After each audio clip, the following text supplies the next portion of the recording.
What's up? Welcome everybody to another We Think It's Funny podcast. I'm Daniel Lobel. I'm here with the one and only Mark Schiff. How you doing, Mark? I'm very good, very good. And thanks to you, we have another guest. We've got a fantastic guy here in the studio with us. Somebody I've been privileged to call a friend for many years now, and one of my favorite advice people. Not only in real life, but in show business life too. I think anybody can tap into this advice because he has a great show. Barry Katz is with us, and I constantly, the reason I thought to invite you, because people pop into your head, is because I've been watching your clips on Instagram recently, and man, some of them are just so inspiring. You put up quotes, you put up advice pieces, and I was like, we gotta get a little Barry Katz in here. We gotta get some of that energy. Thanks, man. I appreciate it. It's good to have you here. It's good to know that I made the cut. I'm glad. You know, it's good to be your 317th guest. Yeah, that's right. Today. I love that 316 people have opened up for me. It's fantastic. I love it. People who may not know you who are listening, I'll fill them in very quickly that Barry managed some of the greatest comedy stars of our time: Louis C.K., Dave Chappelle, Jay Moore. Currently Brad Williams, Bill Burr, Dane Cook. I mean, too many to mention. Even Tracy Morgan, right? Dane Cook during the height of Dane Cook, like. But you never had Wally Cox.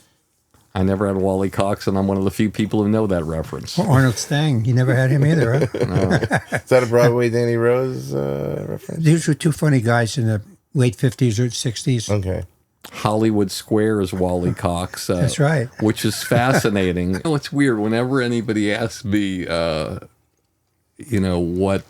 do I do? Or I always say to them that I only get paid for one thing, my opinion. Mm-hmm. And that's what I hope people are looking for when they want to do anything with me, whether it's a film, a television show, a YouTube series, a podcast, or an hour special, or they want to be represented by me, or I don't know. I've always wanted to be of service to people throughout my life. You know, you talk about internet clips, and mm-hmm. There's one internet clip that I remember watching where Steve Harvey says something to the effect of, there's only one group of people as a man that you want to do better than you, mm-hmm. and that's your children. Right. And to me, like, I've always wanted my children to do better than me, but I've always want everybody that I get involved with or I talk to, I want them to do better than me. Everybody I sit down with, I want to add value to, and if I can't add value, then I'm not of use. I heard you once say that you do better at helping others than helping yourself. Absolutely. Like I'm just those who can't manage. I don't think Bill Belichick was an extraordinary football player. What's extraordinary about that is that you found a way wherein helping others, you were able to help yourself. Because by managing people to success, you succeeded. So instead of having to work around that, you were able to use that. Maybe some might, I don't know if you'd call it a weakness, but you were able to use that piece of your personality that some people might not be able to thrive with as the very thing that made you thrive. I think you're right. Mark, please stay silent for the whole podcast. So I was just, I'm just joking. I want you to get to what you were going to say. No, I will. I'm fine. Believe me, I don't have to. I'm just messing with you. I actually enjoyed listening to that. You're a huge part of my life, and you're wearing pandas, so I can't complain.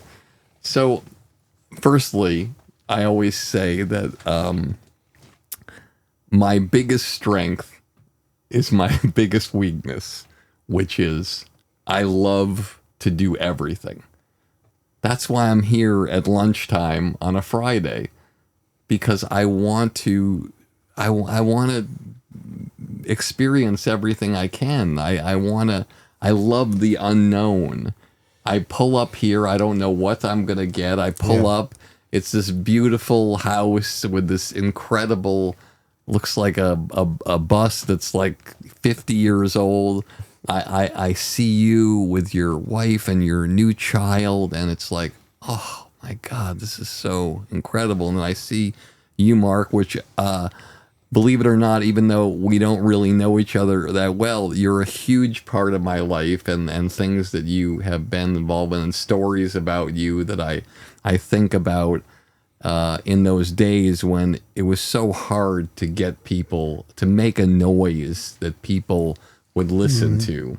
And you were one of the guys who were making the noise. And I would study the people that made the noise. And so from afar. And so you didn't know that I was in the back of clubs or watching or whatever. But, and so. How does the story end, by the way? I'll tell you. So it ends in a bus in a driveway in West LA.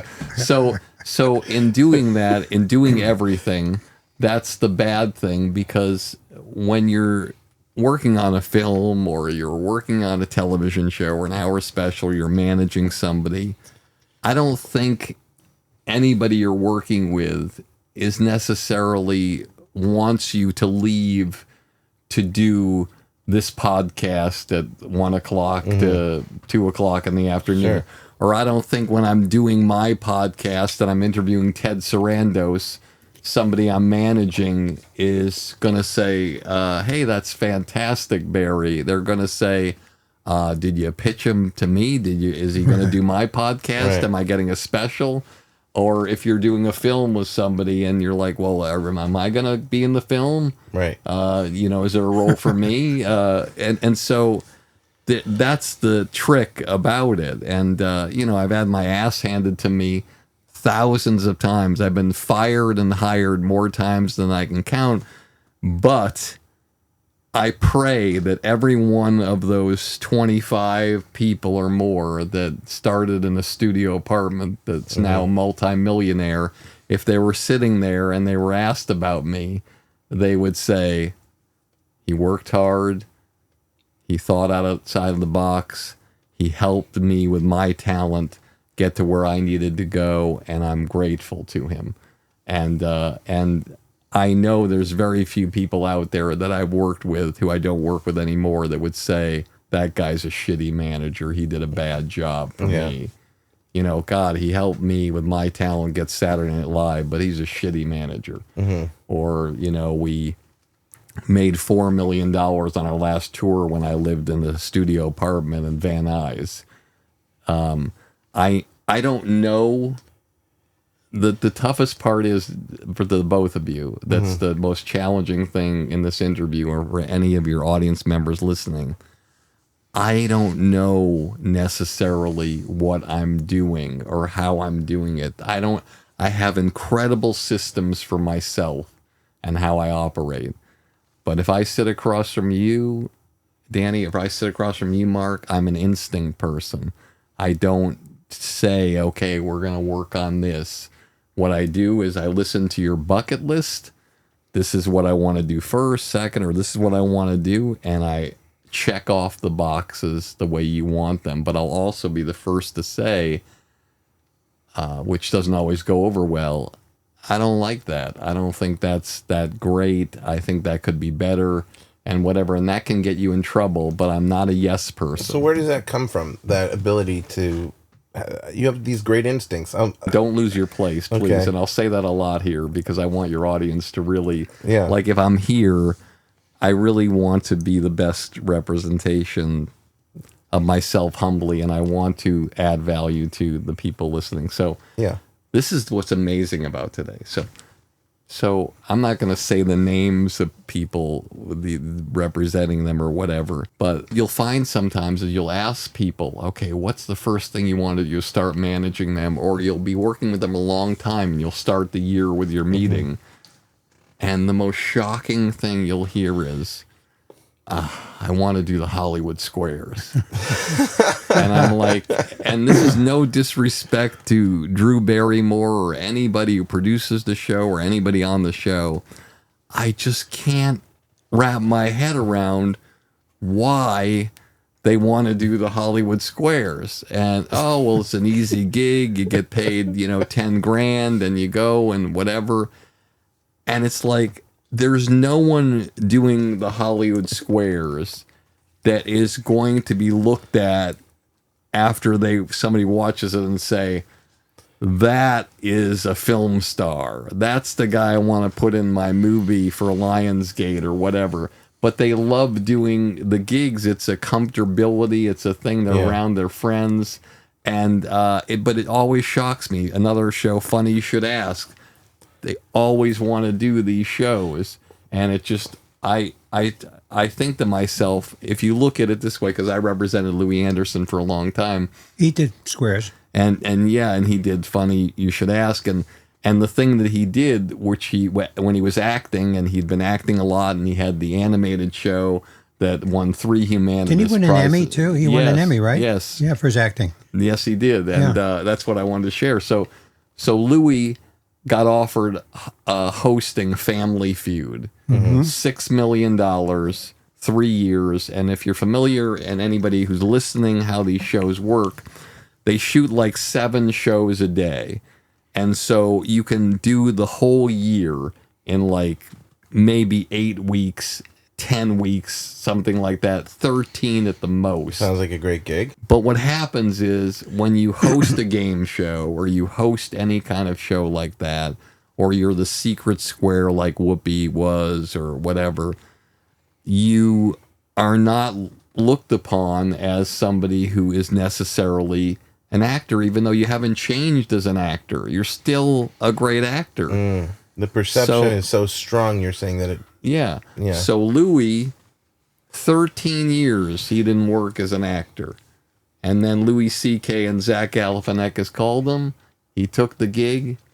He won the Emmy his first year Amazing. back. Amazing story. Yeah, look at that. So he turned down the hosting? No, he did take it. And Okay. he lost all acting gigs he was normally I see. offered. Then he stopped doing that, and then he came back, Emmy right away. Got it. So it's a weird thing that way. But if you do a podcast, what is so exciting to see, and I don't know, I'm just going to share with you what makes me excited about the industry. Like, Mark Maron is a fantastic actor. He hosted his own podcast, but he was the creator. He was the writer, the guy who put it together, produced it with his partner, and he was the face of it. And so it didn't affect his acting. Right. And there's very few people who get acting jobs who have hosted shows. Jay Moore, who I represented for 30 years, is one who has booked like 13 movies with Academy Award-winning actors in significant scenes. Right. And another Tom guy Cruise. who's hosted, maybe not acted as much, but still has booked acting jobs, is Bill Bellamy. But very few people who host anything get tabbed to act in this environment. I don't know why, but that's the way it is. People just pigeonhole you. It's a shame. Yeah, I know what you're talking about. When I was much younger, I did a comedy magazine in New York, and I did it because I wanted to get my comedy writing out. And the late, great Harvey Pekar from American Splendor said, put it out yourself. And I said, okay, I'll do it. And I started putting it was actually in your old club, the Boston Comedy Club. Wow. And so I started putting this free paper out. I got all these great comics to write for it. Patrice O'Neill, Dane Cook wrote something, Jackie Mason. And I had it everywhere. And I thought, this is great. People started saying, oh, he's not a comic. He's the paper guy. And that's one of the reasons I wanted to stop doing it. I just said, I just want to be seen as a comic. I don't want to be the magazine guy who does comedy. I want to be a comedian who does a magazine, or just a comedian. But and that's another challenging thing, of which your audience listening, whatever you do, it's like, if you do one thing, you can do it really well and you can be extraordinary at it. But when you're a comedian, you're a writer and you're a performer and you're a content creator. And if you're just a writer, you're in a prehistoric world that's incredibly challenging to win at. I was saying to somebody the other day, just take Pulp Fiction, for instance. Your audience, you guys, how many people you think actually read the screenplay for Pulp Fiction? What, 100? At the most. You could literally go on your phone on the street and say, hey, I'm out here with my dog taking a dump on the thing. And 10 seconds later, more people have watched it than read one of the greatest movies of all time. So when you're a writer, you're beholden to decision makers that are the gatekeepers. And they have to read it, and then it takes them time to read it, and then they give you feedback, and then notes, and even if they develop it, the back and forth, and it might not even get made. But if you're a comedian who writes, let's go back in time to Louis C.K. when he wrote Louis, and he pitched it, and he got $325,000 an episode from FX, which is relatively nothing, and did everything himself and hired comedians as day players. He starred in it, he wrote it, he produced it, and he did the music, the editing a lot of times. And there's a reason why Louis did Madison Square Garden, and let's mention somebody who we respect equally as Louis, Ray Romano. Why might Ray Romano not have gotten the audience to do Madison Square Garden? Because on his show, which had 100 times more viewers than Louis' show, he was looked upon as the star and a hired actor in a show. Even though it was a lot about his life, Phil Rosenthal was the credited creator of the show. And even though we think that audiences don't really understand or don't really pay attention, they do. And they oftentimes rally around the people who create, write, and star in their own things. Look at Shane Gillis. The guy, I mean, one of the greatest stories of my or any generation. Anybody tells me it's tough, what's tougher than getting fired by SNL and then coming back and putting your show together, filming it, tires, putting it out there. The internet, the world speaks. They love it. It gets bought by Netflix. And he's doing his own 3 special, this week at Madison Square Garden. And he's doing Madison Square Garden. 3 shows this week. Why does he do it? Why is he doing it? Because the world spoke. He wrote, but he wasn't beholden to other people to worry about whether, you think you might give us the money for you? No, I'm going to do it myself. I think that's why Jerry Seinfeld was so successful. First of all, they knew he was a comedian because the first couple of years he did stand-up at the beginning of every show. Yes. Other comedians who had shows didn't do stand-up, and they would never, when the show ended, people had no idea that's what they did. Yeah. Let me ask you, I always heard a definition of being a manager: a marriage without sex. A marriage without sex. That's fascinating. That's what I heard. I've never heard that term before, and believe it or not, I'm kind of like stumped with that, because to me, the intimacy... I thought you were going to say, to me, I have sex with all my clients. Yeah. That's funny. And podcast hosts. Right. But we'll get to that. To me, the intimacy in management is the unbelievable excitement about seeing an artist exceed all of his expectations, knowing that when you're working with them, they really have the highest expectations. There's a young comic that I don't want to mention any names, but came to me and said, I'm funny. I'm like, yeah, you're really funny. I want to get the New York Comedy Festival. I'm like, well, did you submit? He said, no. I said, well, how do you expect to get anything if you don't submit? I'm like, call me back and let me know when the deadline is. He said, in 3 hours. I said, the deadline is in 3 hours.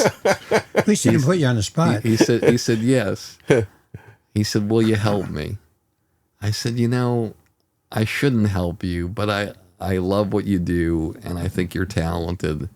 And if they haven't seen you, I think you could add value to the festival. Yeah. So I texted the powers that be at the festival, who I've known my whole life. Louis Ferrand, I can mention his name. I know Louis. We're in Carolines. I used to know from Catch a Rising Star. Yeah. He managed it. And Carolyn also works with him, another person. And literally like 2 hours later, he texts me back. He says, Katz, could you wait any longer? I mean, there's an hour left. It's like, I love this guy, but I've got all my spots booked. But geez, he's funny. I'm gonna squeeze him in. Get me his stuff by midnight tonight. And it's not just about relationships, because relationships are great, but you have to have somebody who's going to you have to have the eye. Yeah, and that's I've always and I know I don't mean to sound like I'm come across the wrong way. That's the thing I've always had. So, but getting back to you wouldn't have worked with all those people if you didn't. Yeah. But getting back with the sex with so to me, like that thing that happened, that's the greatest intimacy in the world. So I disagree with that statement, because to me as a manager and to the artist, is there any greater professional orgasm than having a goal and having it accomplished? I mean, it's an incredible thing, but being an artist, as you know, or a podcaster or anybody out there, whatever you're doing, it's like the NFL playoffs. It's like, you're doing the whole season. It's the end of the season. Okay, we could sneak in if we win this game and this team loses, whatever. And then you get in and you're celebrating. Hey, we're in the playoffs. We're one of 14 teams. This is so exciting. Pour the ship. Oh, we gotta play the wild card game next week. Mm-hmm. And then you go play the wild card game and you prepare and you get it. The lights are shining bright and you win and you're like, hey, we won the wild card game. We did. Well, we got to play the divisional game next week. Okay. And then you go to the next week and you win again and you're like, you're celebrating. What? We went. Oh, we got to go to Championship Sunday and then you go and you win again. Yeah. You're like, we do it. We're going to the Super Bowl. Oh, we got to win the Super Bowl or else we're irrelevant. Wow. Okay. And so that's what you got to look at when you're an artist or whatever you do. I don't care if you make cupcakes, if you're a landscaper, if you build pools, if you're a home designer, if you're a lighting person, you always have to pretend the lights are shining bright and you're auditioning for the next gig. If you're a lighting person, you don't even have to pretend. There you go. Yeah. And that's the thing. And it's like when you're doing the podcast, every podcast that you do, why are you doing the podcast? Well, you're doing it to make a difference to people. You're doing it to entertain people, but you're not doing it so 0 people can listen or watch. Right. You're doing it because you want to make an impact and you want to break through. When you're on a lineup, I'll say this, and I'm sorry to ramble, but I think this is important for the audience. When you're on a lineup, let's say you do your show at the Zebra Room. Yeah. Okay. And let's say there's a night where you don't host and you were to just give somebody the role to host, but you're on the show. I never hosted. Okay, great. Yeah. So you're on the show, and let's say there's 8 people on the show. Mm-hmm. Okay? It's like the Hunger Games with passive aggressiveness. You go into the green room, everybody's there. Hey, how you doing, Danny? Mark, good to see you, buddy. Hey, God, this is exciting. We're just hanging out, having a good time. Yeah. But if you were to take everybody and put a truth serum in their veins and put them in a soundproof booth and say, hey, on this show tonight, do you want to be the 8th best comedian received tonight? Do you want to get the 4th best response? Mm-hmm. Do you want to be the 2nd best next to Danny? No. You go in there for the kill. Mm-hmm. You want to be the legend to grow when you do anything. Every podcast you do, you want the legend to grow. And when you're a comedian, there's only a few things that can happen, maybe 5 things that can happen. You can have the the best set of the night. There's no question. Everybody, the waitresses, the bartender, the comedians who hate you, it's over. You've knocked them out, and it's undeniable. You're the one.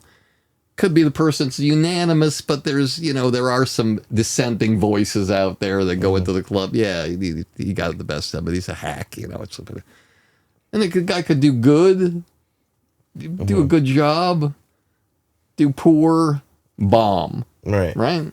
Okay. So let's go in reverse order. When you guys or your audience go to a boxing match at Madison Square Garden, or you do a pay-per-view, or you rent Netflix to see the Logan Paul fight, there's 5 things that can happen in my estimation. There's the draw, there's the split decision, right? There's the unanimous decision. There's the technical knockout or disqualification. Somebody's got a cut, they can't continue. Somebody bites their ear off. Okay. And there's the knockout. What do people pay for? The knockout. The knockout. So if you're a comedian and you want to get where you want to go, you have to deliver the knockout, and it doesn't matter if you deliver the knockout on one show and then the next show it's a split decision. Then you're not considered one of the best. Consistent knockouts. You've got to have consistent knockouts in a row, and if you have 10 knockouts in a row, get a friggin' helmet, because it's all over and people are talking about you, because comedians are grandmothers. They talk about everybody. That's right. You know who's doing well, who's not doing well. You know on social media who's doing well. You're like, God, what's happening with that person? How come it's happening? What's going on here? Yeah. Even in the social media world, you know that Jason Nash just did a pilot on his own. He shot a pilot and put it on his YouTube channel that has 500,000 views in 18 days. You hear about it, you're like, holy shit, he wrote something, he cast it, he put it together, and now he's probably got offers for the show. Yeah. And this is what the thing is, and as Dane Cook so eloquently told me long ago in this way, and I always love this phrase, I'm going to make a noise so loud that Hollywood has to listen. And that's what, in any profession you're in, you have to make a noise that's so loud that people have to listen. When you do the Zebra Room, you want to make a noise. When you do the Zebra Room, a part of me in the back of my mind, when I saw that you were doing that, I thought to myself one thing. He wants to let the Bourbon Room know that there's a new sheriff in town. They made some noise, but now I'm going to make some noise. I'm not going to let them do that independent room thing, cool thing. I'm going to try to mess people up. Now, I could be wrong, but I don't think I am. I'm going to concur, not completely, because people at different levels. Like, you got 8 comedians going on tonight, and you got Louis, and you got Bill Burr, and then you got a guy who's been doing it for 4 years. He's not going to do what they're going to do. There's a chance that he will.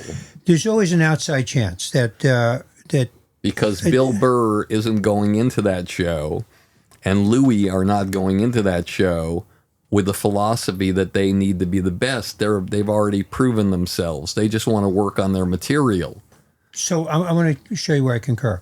I did a show years ago with Paul Reiser, when he had a show going, Mad About You, when Jerry had his show going. And I went on, and I had a tremendous set. I mean, they were just howling and clapping. And when I got off stage, Reiser and Jerry were standing there, and I looked at them. I said, that's without a show. Say that again? I said to them, that's without my own show. Got it. Which concurs to what you were saying.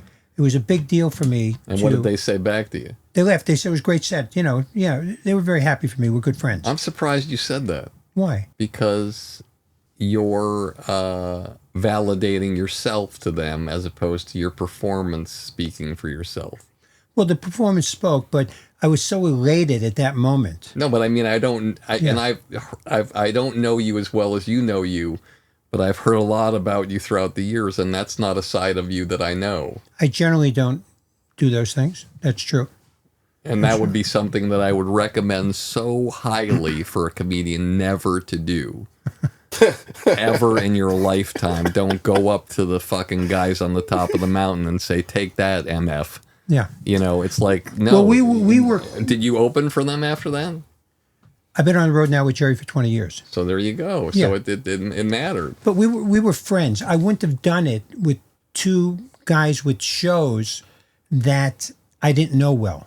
This is another fascinating thing, which is I think is a great thing to talk about if you want to talk about it. There's incredible value to work with different comedians on the road. It's one of the greatest stories, and this is why I don't agree with the sex without marriage thing. Louis C.K. was the first comedian that I ever represented in my life. He was 18. And it's incredible. I think about this because I just saw a clip of him and Jerry saying his routine that Jerry loves of his. Something that a lot of people don't know. I introduced Louis and Jerry.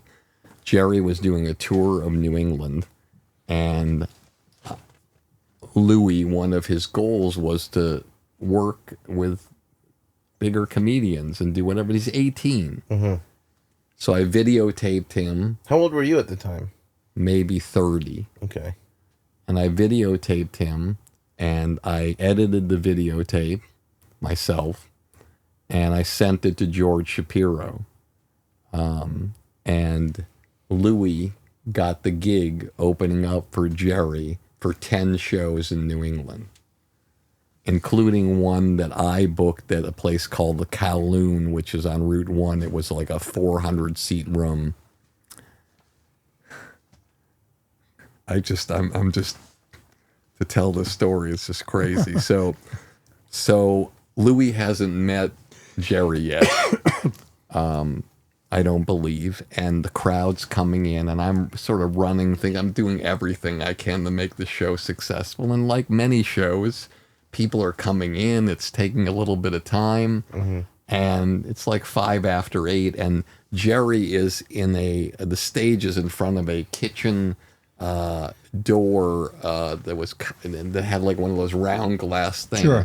And I'm making sure everybody's getting in and whatever. And I look in the window and Jerry's going like this, tapping his watch like this. And I go in the back of the kitchen and I say, how you doing, Jerry? This is exciting. It's sold out. We're just seating people. We're going to start around 8:15. No, you're not. No, you're not. You're not starting at 8:15. You're starting now. And I've always had an incredible relationship with him. I never had a bad word with him. Never had. But Jerry, there's people, walking in. It's like I don't want it to be distracting. And I'm just using a quote of his, and you can bleep it out. That's what the fucking opening act is for. Get him out here now. I'm like, oh, okay. I was gonna bring him on. Do whatever you want, Barry. Get him on now. And how do you want to be introduced, Jerry? Do you want me to say you're doing this, you're doing this? No, Barry. Ladies and gentlemen, please welcome Jerry Seinfeld. I'm like, that's what you want me to say? Yes, Barry. Okay, at the end of your show, when you get off and you say goodnight and I go up and introduce you, do you want me to ask for an encore? No, Barry. You're not going to go on stage. I'm not. No. I'll wait in back for a minute, and if they're applauding and they really want me, I'll walk out on my own, and I'll say goodnight on my own. I'm like, okay, Jerry. And I got Louis. I said, he wants you to go on now. I'm sorry. People are walking. He said, don't worry about it. I'll do it. But Jerry saw him from the back of the kitchen doing his set and bringing this crowd together at 18 years old. So I'm leaving this place dejected. It's been the greatest success of my life is booking Jerry in New England and the sold out show. I'd never had a success like that before. But I'm dejected because the guy I love, I revere, I respect, I feel like he hates me now. Mm-hmm. And I'm walking out of there with my head down and I hear, Barry, where are you going? I turn around and it's Jerry sitting in this big booth with Louis eating egg rolls and Chinese food, and they're laughing. And I walk up, I'm like, yeah, I'm just going home, Jerry. I don't really feel that great. What's the matter? Well, I don't know. I just feel like I disappointed you and that I did a bad job tonight for you guys. Barry, what are you talking about? It's business. I'm just trying to run the show. It's nothing. It's business. Sit down. Hey. Sit down. Eat some egg rolls with us. And that was Louis' introduction to Jerry's world. Well, George Shapiro always separated the two words: there's show and there's business. Yeah. Let me ask you. Thank you for that story. How does your style is different than George Shapiro or Jack Rollins? That's a great question. And for those of you who don't know, Jack Rollins was Letterman's and Woody Allen's manager. Robert Klein. And Dick Cavett. And just an extraordinary man. And George Shapiro, one of the nicest, greatest people that I've ever met in any profession. Both managers and producers. How I differ from George and from Rollins is that first of all, I would be wearing clown shoes next to them and a little thing on my nose compared to those guys, because to me, them and Bernie Brillstein, who was always good to me. I once did this documentary on Houdini because my uncle was the #1 expert on Houdini, and I booked David Copperfield, and I thought it was such a big get. And in his interview, he said something. He said, we all stand on the shoulders of Houdini because he broke down the walls for all of us to do what we do. And so I humbly stand on the shoulders of those people and pray that I could be a fraction of what they were. But where I'm different is that I always try to do contrarian things to get people noticed, whereas I think they worked with very traditional, great talent who had these skills that, were, and I always... Although George worked with Andy Kaufman, who was not a traditional. That is true. But Andy, and I don't know if George would say this or not, and Bernie worked with Jim Henson, but they worked in their lane. Andy had his lane that he worked in. Jerry had his lane that he worked in. Letterman had his lane that he worked in. And I tend to work with a lot of people who have what I like to do many, many different things and have many different cylinders in their engine that they want to utilize.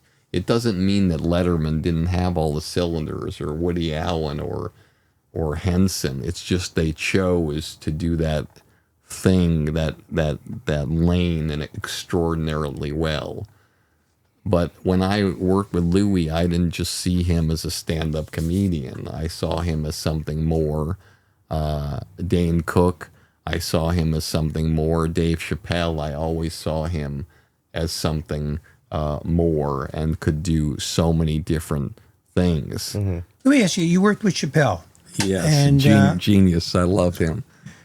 Did you see his last special? I've seen parts of the last special, and I know where you're going. Yeah? I know where you're going. About the Jewish thing? Yeah. How do you feel? By the way, I never like to disparage, and I don't mean to disparage. I'm just talking about a point of view. I'm not talking about his talent, because he is truly one of the most talented people out there. He's a brilliant storyteller. Yeah, look, if Dave were sitting here, what I would say to him, because I love him and I revere him, I would say, well, it's also a comedy routine. And when you're doing comedy, you're selling the joke, you're selling the statement, you have to sell it in a way that supports what you do. But he didn't necessarily make a joke about the fact there's no comedy festivals in Israel that you've been asked to do. Mm-hmm. And if you were asked to do a comedy festival in Israel, you can make your decision and say no as well, or say yes, or whatever it is. So I don't really take sides when it comes to those things, because when you have worked for 35 years to build the audience that you have the right in this country to express your views and get laughs on them. And, you know, we used to watch Rickles say the most horrific things about Blacks, black Chinese, audience. I mean, the absolute also worst. about Jews. Yes, the worst things. And we didn't sit around saying, can you believe that, what do you think about Rickles when he said, you know, without the Jews, without the Chinese, where would the Jews eat on Sunday? You know, or you know. Or are you Chinese or just tired? Yeah. So it's like we don't. But this is... I gotta say, so the things that really, like, I am blown away by that just, to me, I don't know how to say it, that I watch it and I get a reaction. The Chappelle thing, I get a reaction. That's great that we have a reaction, and we think and we can say and we can disagree and we can whatever. When you see Ricky Gervais host that, what was it, that Golden Globe thing or whatever, where he just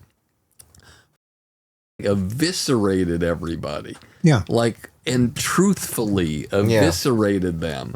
One of the greatest things ever. And when Ricky Gervais won the comedy special, people felt like, you know, there wasn't this universal thing, that this applause, like, you won the comedy special. So, and he's a guy who speaks his mind sometimes. And so I just don't, I respect people who say what they want to say, and the audience has the choice to rally around them or unfollow them. And anyone who's upset at what Dave said, they have a chance to unfollow him. When Kathy Griffin came out with the poster with Trump's head on it, she felt it. I'm not. I don't think he should. He could say whatever he wants. It's just. First of all, he didn't end the set funny. It wasn't funny. He throws the mic down. He makes the Jewish comment about, if I ever say that I support Israel, you know, they've gotten to me. And then he throws the mic down and walks off. So he didn't end funny, but he has the right to say anything he wants. Yeah, and this is another thing that's fascinating. If we just analyze Dave's hour specials, from Killing Me Softly to Sticks and Stones, the trans stuff that he got in trouble for, and everybody is going to be able to make a list, and including himself if he wanted to. And he wouldn't say, I can't say this for sure, but if I were a betting man, I would say, if he were sitting here, he would say that he has a favorite special that he loves more than another one. And it's not that the other ones are bad, it's just whatever. Right. And so, to me, just as a comedy viewer, Sticks and Stones is one of the greatest specials I've ever seen in my lifetime. If I'm talking about albums, you know, Dave Attell, Skanks for the Memories is one of my favorites. Yeah. The greatest things I've ever, you know, heard, and he's one of the goats of the industry. So, just like Tracy Chapman is going to have an album that everybody loves, and she's going to have an album that people don't love, Joe Jackson is going to do Get Sharp, and then he's going to have an album, a jazz album, that maybe they're not interested as much in. Right. And I think that happens with comedians, and it's difficult because, like I said, as an artist, whether you're a musician or whatever it is, you're always auditioning for the next audience to rally with you. And if he loses his audience, maybe his hope is that he'll gain more of an audience. He's one of the few bulletproof. Pretty much. Right? I'm just, but anyway, not to belabor it. I just was wondering. Yeah, I mean, I didn't love that special as much as I love Sticks and Stones. I don't like it when a comedian ends a show in a way, because I think of comedian, comedy. And so if you, again, well, who am I to say? What jokes did I write today? It's like, this is a guy who's prolific. But for me, as a comedy audience member, I'm a member of one. As George Burns so eloquently said, and maybe Charles Fleischer says it over and over again to people, you always hope to end with something that just blows your audience away. Now, Chappelle did that at the end of that, but in a contrarian way. And so that's... And that is his style. And that's what made him different than every other comedian who's worried about that big closer. He's not worried about the big closer. He's already done that. Like, I remember when Chris Rock invited me to see a show of his before he was doing, right before he was doing a special, the audition, the rehearsal show on the night before. And I'm in the dressing room. He says, "What do you think?" I said, "God, amazing. But can I just ask you something, Chris? Like, you opened up with 7 minutes of Michael Jackson material. Yeah. Like, what, I mean, I don't understand. Like, why would you do that?" And he said a similar thing like that I just said, like, well, joking to me, like, what did you write today? Mm-hmm. And, but then he went on to say, "Hey, listen, I do the best Michael Jackson jokes. My Michael Jackson jokes are original and they blow everybody else's away. And I've earned the right to do them. Mm-hmm. And they're funny." And I said, "They are funny. I just, you're Chris Rock. I just thought that maybe you'd be doing something." And he said, "No, I love them. I'm doing them. I do them better than anybody else. And I've earned the right to do them." And Dave, even though controversial, even if he were to say at the end of his set, "If anybody says that I love Palestine, then, they've gotten to me," there's equally going to be people that are going to be upset. So he made a choice, a political choice. Yeah. And he stands by it. Who did he talk about in the beginning of that set? He did 7 minutes on tearing some actor apart. Yeah, Who was that? I don't think I watched that part of it yet. I don't know either. It was remarkable how long he went on about this guy in that special. Well, maybe Splice can look it up and see who he's talking about. Slice. What? Slice. Splice. Yeah, Slice. I knew that. I was just testing you. I'm so sorry. By the way, great producer here, great musician, A great human being, more and important. a great human being, more importantly. Anybody who will sit in the bus with all three of us deserves a Medal of Honor. Yeah. Who's the Terrence? Who is it? Terrence Howard? Who is it? It is. While he's looking that up, I'll tell you a quick Dave Chappelle story that involves a little bit Barry Katz, because I used to play Barry's old club in New York, the Boston. And then it became, under new management, the Comedy Village. And me and 3 friends put on a show there one night in the West Village. And Chappelle walked in. This is like at the height of Chappelle Show fame. He says, "Can I host the show, guys? And you guys, I'll bring you all on." So of course, we're like, "Yeah, of course you could do that." And the Barkers guys outside flyering, all they had to do was say, "Dave Chappelle's in here." The whole place filled up. It was an entirely black audience. It went from a small crowd to like, you can't even find room to stand. So Dave goes on. He does about 2 hours in between each one of us. He's smoking cigarettes. He's telling stories.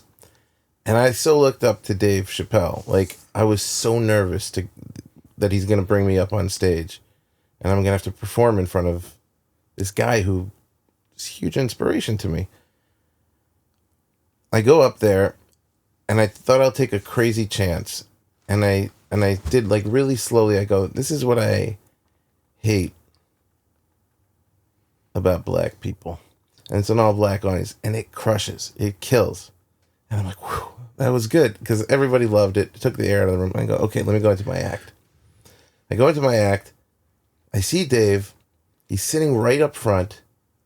Something happened to me. I freaked out. My timing went off. I started sweating, the worst kind of sweat, the back sweat, when you feel it in your back. I bombed.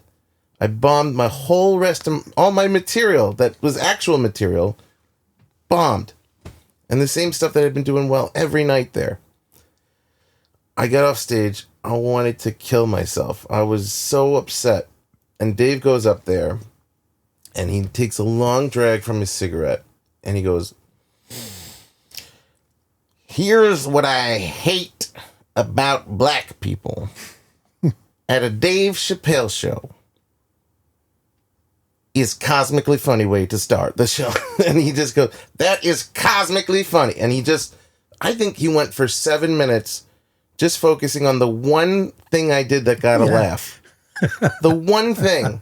And he just like built me up from the stage, just saying, "This guy is ballsy. He's funny." He's like, "That's a true comedian." He must have known what it meant for me to bomb in front of him. And he did the most cleanup damage control I've ever seen in my life. And for that, I'll never say really a bad word about Dave Chappelle. And if I were there that night, what I would have said to you was, I know exactly why you bombed. Yeah. And it wasn't Dave Chappelle in the front row.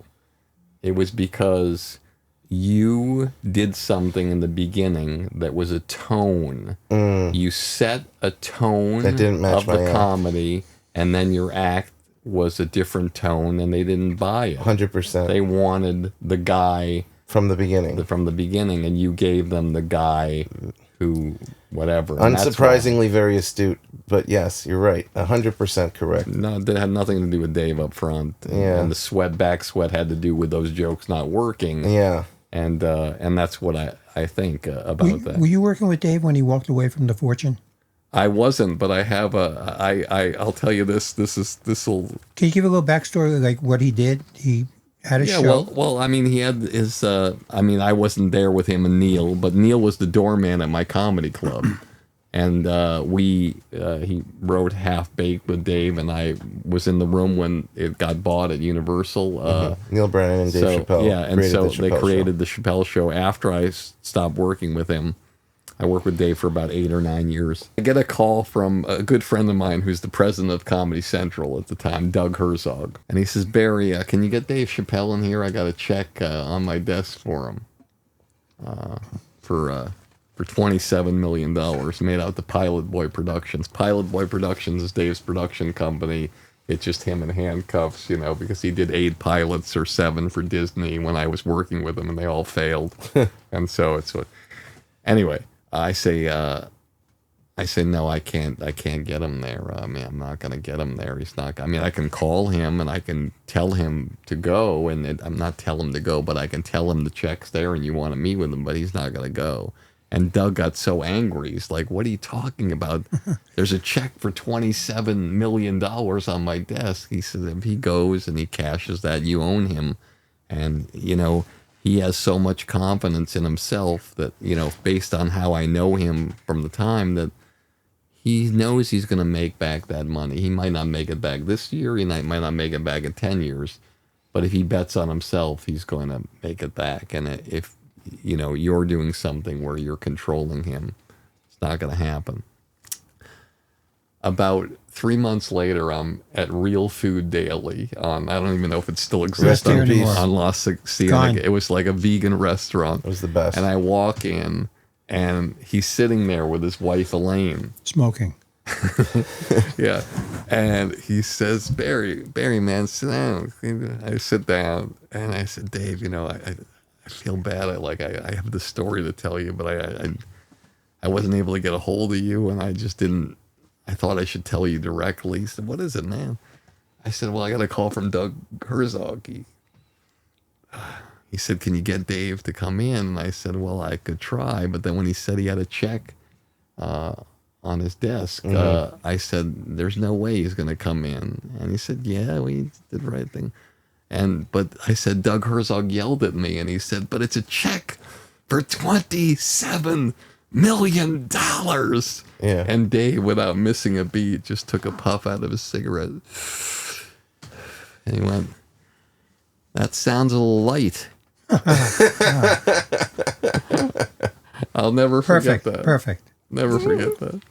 So, yeah, so I've, coming full circle with you guys is like when I sit across from you, I'm sitting across from you who's like a master technician of stand-up. Like there's like just the word economy in your comedy is insane.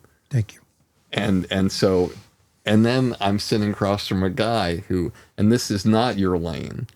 Your lane is, if I may be so bold, you're like if the light and the darkness smash together and the light is barely winning. That's the way I always saw you. Nice. Danny is the darkness. He tries to push it just as far down in the sock as possible. And Danny's lane is huggable and lovable. I'm going to be as huggable and lovable as humanly possible. But if I'm allowed to speak freely, Please. the pain always in a person's size or how they are is evident to the whole world. The struggle, the pain, the physical acknowledgement every time you enter a room. Yeah, it hasn't happened yet. I haven't gotten healthy yet. I haven't gotten where I want to get yet. Every time you walk in a room, there's the pain of knowing that there's no hiding that I'm going through a struggle and I'm still struggling. Mm-hmm. Yet his huggability and lovability just dissipates that, and everybody wants to do things with somebody like that. As Louis Anderson once so eloquently said, Barry, America loves the fat guy. Right. And so lovable, huggable, every time you do a show, every time you do something, you automatically got the crowd loves you. They want you to do well. I'll take it. And when Mark goes on stage, they don't necessarily, his energy, they don't necessarily want him to do well. They want to be like, okay, let's see what this guy can do. But all comedians need to be likable. Can you think of one that really, when they went on stage, we go, I hate this guy?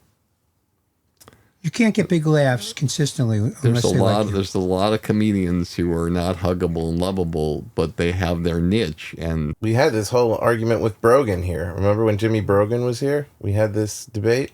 I want to share something with you that's kind of a little weird, but whatever. I think I booked 4 or 5 hosts for the AVN Awards. Do you know what the AVN Awards are? Right. They're the Adult Video Awards. Yeah. And part of the job of the host is you have to go down to the exhibit hall and just walk around and shake hands. And in the exhibit hall are all these exhibits of everything you can imagine having to do with the adult industry. I mean, like toys and all that. Everything. And in the back of the room, there's a table.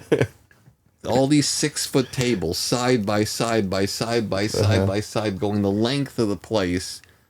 And there's women with a laptop all up there. Mm-hmm. There's tall women who are 6'6". There are short women who are little people. There are Asian women. There are black women. There are 400-pound women. There are every type of woman. And it's the most successful... whatever you call that thing where they chat with people online, whatever. They're the most successful people at that profession. And when you watch it happening, you're like thinking to yourself, like before the internet and before anything, you're thinking, this little person probably had a very lonely life trying to meet a guy, or this heavy-set woman might have had a difficult time, or this woman who's 6'6" might have, or this transsexual woman might have had. But the world is open, and so everybody has their niches. That these people became millionaires because there's niches. So in comedy, there is room for Bill Maher to do really well. Bill Maher, I don't know him as well as maybe you do, but I presume he wouldn't say that he's huggable and lovable. Dennis Leary, I presume, would not say that he's huggable and lovable. Mark Maron, I would presume, would say he's not huggable and lovable. So there's people... But I said likable. They need to be likable, at least. I believe in this market, you can be anything you want to be. And do an hour? And do an hour and find your audience. Let's talk about somebody who I can't even like... I think of them in like, I don't even think of them, there's not even a category. Maria Bamford. Yeah. Maria Bamford isn't doing Madison Square Garden or isn't doing like these like places that people who might, like Bert Kreischer or somebody like that, or another person who I represented for a long time. But she has an act that is like, again, I'm embarrassed to say, I don't even know the genre of what she does, but it's so unique and so bizarre and so incredibly smart that I don't even know like how to describe it.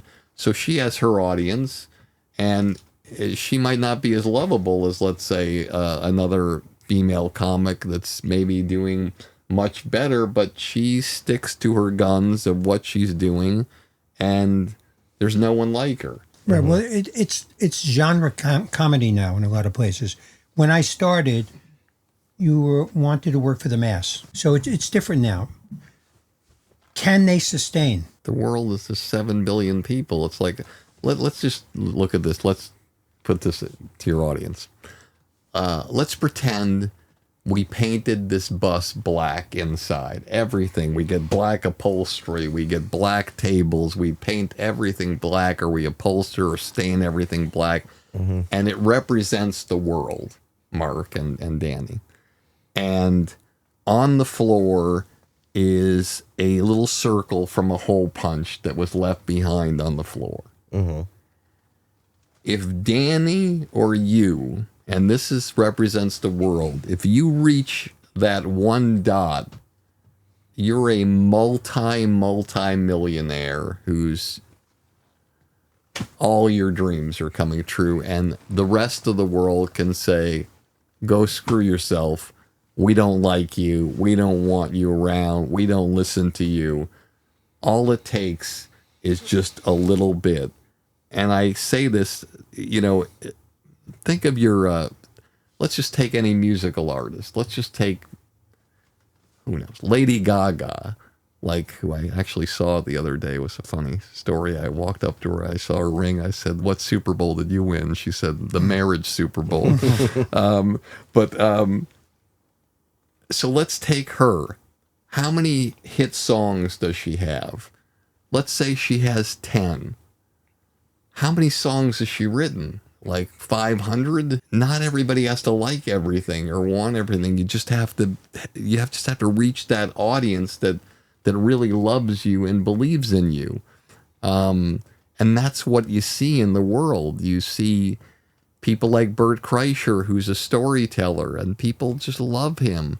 But Tom Segura is a different kind of storyteller. He tells really, really dark, twisted stories that you would think would get him canceled by just saying the stories. But no, he got a show picked up for second season, Bad Thoughts, where he gets to put his thoughts on paper. And again, it's that cylinder and that engine that's you're putting out there. You're not just doing the comedy. You're not just writing. You're not just doing the podcast. You're not just doing something with your wife. You can do everything. And the more you do out there, you reach somebody. Like I mentioned just in joking, like, if you're a landscaper, you want to be the best. Well, the landscaper can be the best, but then let's say he gets into pool building. Let's say he gets into rock formation. Let's say he gets into the putting the a different facing on a house, and he just starts doing other things, roofing, different color roofing. And then he's got all these lanes that he can go out with his talent and his skill set. And that's the thing that makes something special. And I mentioned cupcakes as a joke, but why does Sprinkles cupcakes, why do people say they're the best? They went out of business. Okay, but why By did the they way, say in they like were... the last week or two, I Yeah, think. but why did they say they were the best? Whatever it is, I'm just that's funny, but yeah. So there's a chance they could go out of business, whatever, and then they have No to figure out chance, they something did. else. They're done. Let But- me ask you, could Robert De Niro Yes, be a stand-up comedian? He's not a likable person. Mark. And I could go outside and find a homeless person in front of 7-Eleven, and I could spend 3 months with them, and they'd be doing spots at places in town. It's like anybody can do anything. You can do anything if you're not. It doesn't matter because there's all. I go into a podcast studio sometimes to do my thing. I always joke to the guy. He says, "How you doing, Barry?" I'm like, "Once more with feeling." What do you mean? I don't have feeling? I'm not like, no, you're not. You're just you seem so angry all the time. Right. But every slot is booked because he figured out how to do things a different way and the system works. And it's like, okay, I'll deal with this guy who is not as huggable and lovable as Danny, but I only got to go there an hour. So it's like, and he does a great job. So yes, everybody can do anything. Anything can happen. I mean, look at Steve-O. He can. Do you disagree? He can staple his balls to his leg and do a backflip and do a tongue stand on stage. And there's 900 people who want to hear how these stories evolved, how his relationship is strong, his sobriety, and he has that audience. Is it your audience? Maybe not. Is it Danny's audience? Maybe not. But there's 900 people, maybe 450 people with a date that out of 7 billion that decided to go see him. And if he does that 100 times, he's a multimillionaire. Right. When we started the podcast, Danny talked about the wisdom that you like to. What do you read? You're going to laugh at this, and I'm so embarrassed to say this. You've never read a book. No, my son Asher did this. He got the whatever you call it, the speech at your high school graduate. What is it called? The valedictorian. Yeah. Whatever it is. Not a great student. A guy who was the #1 Spanish guy one year and failed Spanish the next year. That kind of guy, and. He does the speech, and the first line that he does, it just speaks to me. He says, listen, I'm just as surprised as you are that I got this speech. The last book I read was Everybody Poops. So for me, I read excerpts of books quickly, things, or I hear passages online from books, but I don't sit and read books like I should, and it embarrasses me that I don't. So I don't know where this comes from. I really don't. But I want to make a difference. Like I said, I want to be valuable. Maybe I feel like if I read the books, it'll get in my head and it'll seem like I'm borrowing what they're saying or something like that. I don't know. So much of I learn from other people. I mean, it's not. I'm instinctively a person that likes to be of service, but things that I say, I probably heard people who are wise. Well, look, you're working with one of the greatest geniuses of our generation. Danny? Dan, I mean, I didn't want to say it myself, but if you guys are but Jerry Seinfeld. No, but you're brilliant. But Jerry, so you're working with a guy. Even anybody here listening, you could just look up any clip. Like they come through the. Like just recently, I saw the clip. It was probably 25 years old. Who knows? It's just so fantastic. It was 30 seconds long. It was just like the difference between right and left. Yeah. And left being bad, everything left being bad, and right being good. And he didn't even go into the Seinfeldian left detail, you know, Yeah. that that's probably became a 10-minute bit, but it was only 30 seconds, and it was like, you know, left out, left whatever. Have you ever heard of a crook named Righty? And then He's a lefty, by the way. yeah. And then at the end, he talks about, you know, you made the right choice. You remember. Anyway, and at the end, he says, you know, what happened at the party? Why is it so bad? Everybody left. And it's just like you're working with a person who is not even human. No, I'm amazed by him. I've been on the road with him for decades, and I sit and watch him, and I'll say to him after, it's amazing what you just did tonight. Yeah. And by the way, why you were so good is even after all these years of working with comedians, you still really appreciate a good piece of comedy. Mm-hmm. Oh, my God. I mean, I saw when you were explaining the lefty thing about Seinfeld, how much it meant to you to come across that piece. Oh, just, it's like, I always say, show me who you're with, and I'll show you who you are.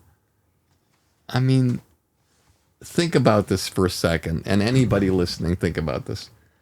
If you're working with somebody who's like on the Mount Rushmore of comedy, and you're not, who's adding more value to whose life? You know, really, when you really think about it. Now, Jerry might say, well, I'm definitely adding a lot of value to Mark's life, but he's adding value to my life because he makes me feel safe. He's a great hang. He's smart. He sets up my comedy so great. Good looking. And he's good looking. And after the show, doesn't steal all the women.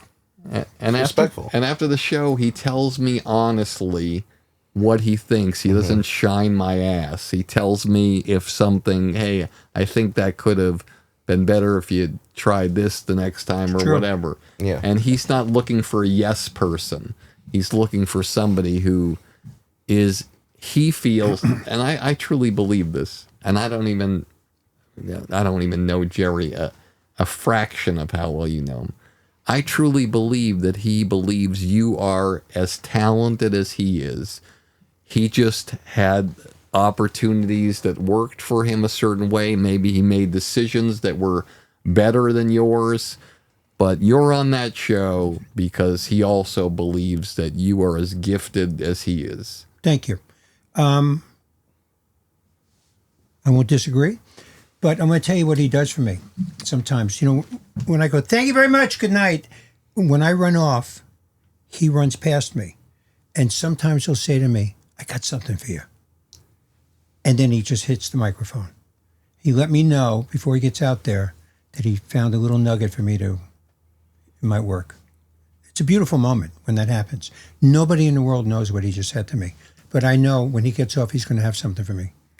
And he knows when he gets off, you're going to have something for him. We do. We get back in the car, and sometimes I'll, give him something, and it's hard to get it in there. But when we do, he's very better than giving him a car. If I give him a little piece of material, he's thrilled. So I'm going to bring it back to the beginning. I asked you a question, and you went on a tangent, and you said, hold on to that, and we'll wrap the interview with the original question that I asked, which is, and I'll now reference some of the stuff you said in this. You were 30 years old when you were managing Louis C.K. and setting him up with Seinfeld, who's one of the biggest stars in comedy. You ran a comedy club. You worked with the biggest stars. You put together massive television shows, Last Comic Standing, arena tours with Dane Cook. What do you think it is about you? I'm asking you, what do you think it is about you that's given you access to all of this in life? My dad, wow. It's a good question. You got me emotional. My dad passed away when I was 4. And when I was a little kid, I used to hear these noises. And I would come out of my room and sneak into the kitchen, and I'd hear the water running of the dishes, being washed, and I'd see my mom washing the dishes, looking out that window as most wives had that window out to the backyard from the sink. And I'd be behind her, and I'd just hear her crying, and you could see her shoulders in the back, and I remember I used to sneak up to her and grab her leg and say, "Everything's going to be okay. Mommy, the world has a plan, and everything's going to be okay." And so for me, like, I think what I like about what I do is understanding the pain that artists are going through internally, trying to launch their career, or the doubt, which is the greatest dream killer, or even if they're secure or whatever. Everybody has a dream, like as they say, $1 in a dream. And I think that I've always wanted to take the pain away from an artist and bring them joy, replace it with joy through career decisions, career jobs, career opportunities that changed their life forever. And for my mom, I always wanted to be a dream maker. And for artists, I always want to be that kind of person for them. And even if I don't represent them,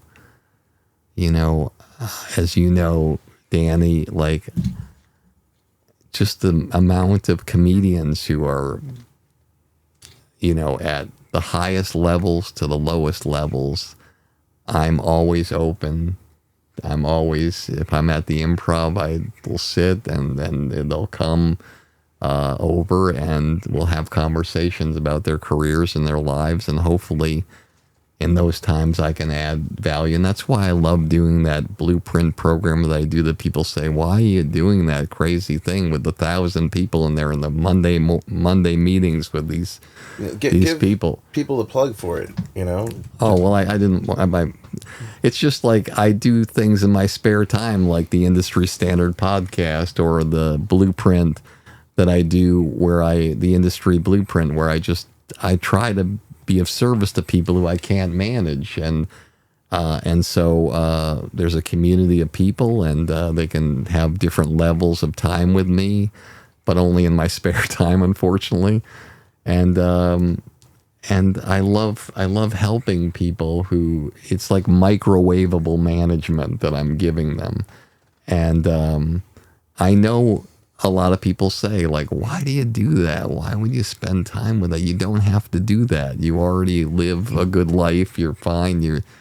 Why do you want to do that?" And I really do just want to help. I do a lot of consulting as well for people who have money and want to get an hour special, then want to get in the past year, I've helped somebody make a television pilot that's won 7 festival awards. I helped somebody make a feature film that won 3 festival awards. I helped somebody make a short film that's probably going to be nominated for, I'm not going to jinx it.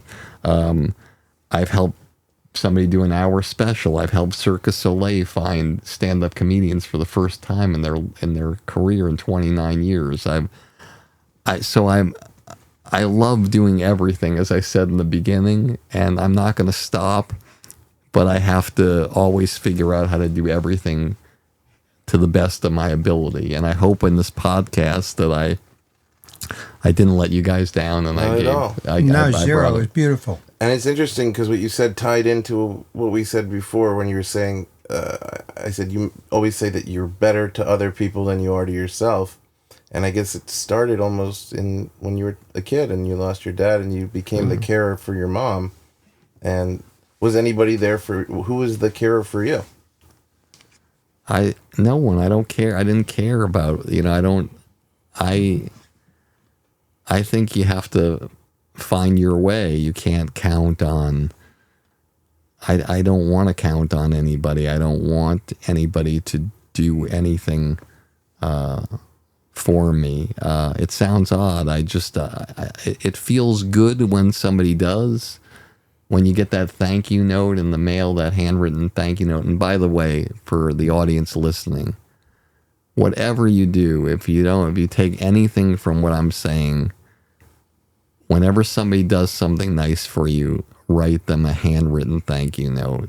They'll never forget it as long as they live. And if you're not used to doing it, get used to it. It changes people's lives. Yep.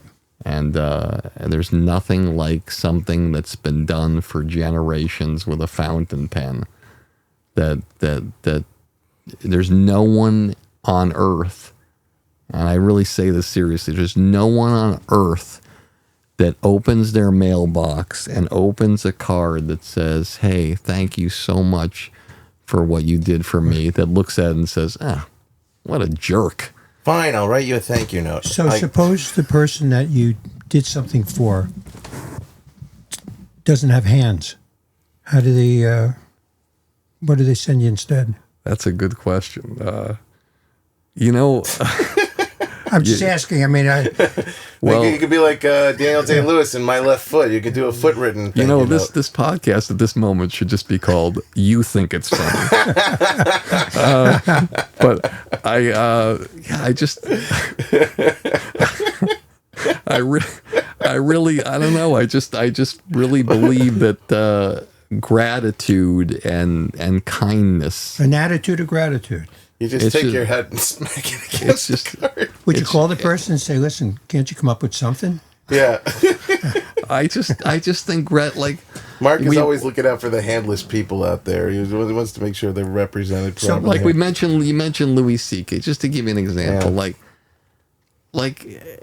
he reached out to me and he said, I'm at the Improv. Come by. I hadn't seen him in years.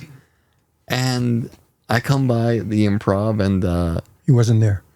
He was there, and he's upstairs in that weird dressing room. Right, for those of you who don't know, backstairs. they have this weird dressing room where you have to, Very literally weird. be Brad Williams Crazy, to right? get in there. It's actually against fat code. There should be like a Disabilities Act. There should be a code for fat people. And if you're It's over very 5 hard feet tall, you got to bend in to half. get in there. And there's a rope to you got to get past to get the thing. And I'm like, and I just go to the person. I said, hey, I'm just here to. Do you mind if I go upstairs? Barry, just go upstairs. And I go upstairs, and I know he's in the dressing room, but I don't go in the dressing room. I don't want to go in his space, and I just stay out by the bar, and I just wait. And if he comes out, he comes out. When he doesn't, he comes out, and he says hello, and we talk for a while. It's great. And I said, do you mind if I, watch your new hour? He said, Barry, what are you crazy? You're Barry. You can do whatever you want. I said, I know, but I just want to just know that it's okay with you. And I always look at things that way. I don't assume anything. Right. Something that's going to shock the both of you, really shock you. In the Comedy Store, there's this bar downstairs, Ciro's, right? And it's the bar for the comedians. It's their space. It's their thing. I've always believed that since I started going there 40 years ago. And I never walked in that bar in my lifetime. Invited in that bar several times, never went in because I always felt that's their space. I'm not one of them. That's their safe space. And the only time I've ever been in there is after the Netflix roast of Tom Brady. And there were just so many people that, it said, Barry, just come in. And then finally I was just like, oh, God, fuck it. I'll come in. And this is one of those moments where you realize your place in the world, even though you humbly have taken a back seat. I do what I always do. I just sit a part of the bar and just sit, and just one by one, whether it's Chappelle or Bert Kreischer or Tony Hinchcliffe or Andrew Schultz or whoever it is, just say hello, and it's just a great feeling. So if you do try to be of service to other people, I think the rewards come back, and karma hits, and the world will treat you well, even if you feel like the world kicked the shit out of you. That next thing, it opened up that door for that next thing. And I hope everybody listening understands that. Like when you were doing a podcast before, it ended. And probably you were saying to yourself, Mark, like, God damn, I thought I had a thing going with this person, and now I'm not doing it anymore. And what happens is something opens Now you're up stuck in a bus. to work with Danny. If you ever write your story, call it I Never Took Liberties. I like it. That's kind of what you're saying. We're going to have to end. So This has been an honor. My pleasure. Barry, can you tell people how do they find you? What should They find me in a bus in a driveway in West LA. No, I'm good. I would live here. I've always wanted to have, by the way, I've always wanted to design that Sprinter van that's like amazing. That's the office, the living space, the whatever. So this, I love this. Anyway, so they can find me at Barry Katz at Instagram or X, or they could go on my website, barrykatz.com, and then if they want to check out anything that I do, it's probably on there, the podcast or the YouTube channel or the industry blueprint. But this has been really wonderful. I really enjoyed this a lot, and I'm really serious. I really had an amazing time. You guys are great hosts. This is a great show, and you should be very proud. Thank you. Thank you for being here. Mark Schiff, Why Not? My book, Why Not? Lessons on Comedy, Courage, and Chutzpah. And Daniel LaBelle, I got a film on Amazon Prime Video called Reconquistador. It's half documentary, it's half stand-up of me in Spain. And I would encourage everybody to go and check it out. Barry Katz, thank you so much. We think it's funny. I hope you guys did as well. And if you did, spread the word. Woo! Go join our YouTube page, Instagram, TikTok, Spotify, Apple Podcasts, everything. See you next time, everybody. Goodbye.